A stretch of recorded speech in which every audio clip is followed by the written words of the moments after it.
নববর্ষ উপলক্ষে সারা দেশে শিক্ষা প্রতিষ্ঠান সহ সরকারের বিভিন্ন দাপ্তরিক কার্যক্রম বন্ধ ঘোষণা করলেও নারায়ণগঞ্জের সোনারগাঁয়ে সরকারি নিষেধাজ্ঞা অমান্য করে বৈদ্যের বাজার নেকবর আলী মুন্সি পাইলট উচ্চ বিদ্যালয়ে চলছে পাঠদান।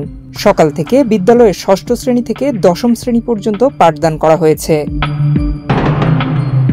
উপজেলার বৈদ্যের বাজার ইউনিয়নের ঐতিহ্যবাহী বিদ্যাপীঠ বৈদ্যের বাজার নেকবর আলী মুন্সি পাইলট উচ্চ বিদ্যালয়ে শিক্ষার্থীদের স্কুল ড্রেস পরিহিত অবস্থায় বিভিন্ন শ্রেণীকক্ষে চলেছে পাঠদান কর্মসূচি। সেই সময় উপজেলা স্বেচ্ছাসেবক লীগের সাবেক সহসভাপতি ও অত্র বিদ্যালয়ের প্রধান শিক্ষক কামাল হোসেন হাতে বেত নিয়ে বিদ্যালয়ের বিভিন্ন শ্রেণীকক্ষ ঘুরে বেড়ান। ১০ম শ্রেণীর শিক্ষার্থী মাইমুনা ইসলাম জানান, তাদের ক্লাস করানো হবে বলে বই খাতা নিয়ে আসার জন্য নির্দেশ দেওয়া হয়েছে। রমজানের কারণে বন্ধ গেছে, এজন্য স্যার আমাদের গ্যাপটা রমজানে তোমাদের স্যার তো রমজানও চালাতে পারতো। আজকে পয়লা বৈশাখে তোমরা স্কুল আসছে কেন? আমাদের যে বলছে স্কুল আইতে, তার জন্য আইছেন না। ক্লাস হবে?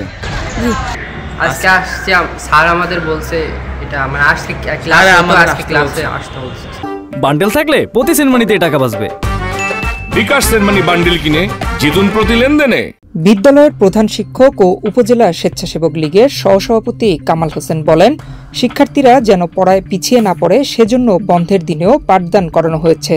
এতে অপরাধের কি আছে?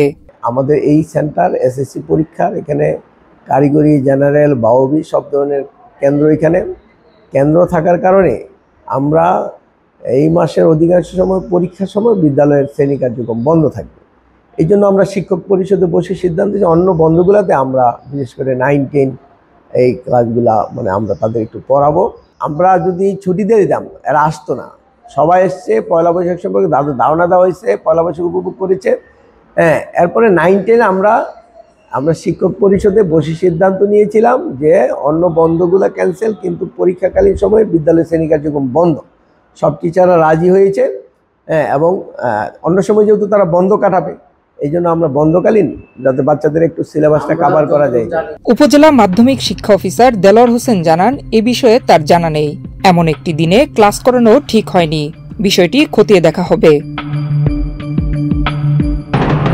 নয়ন বিশ্বাস, বাংলাদেশ প্রতিদিন।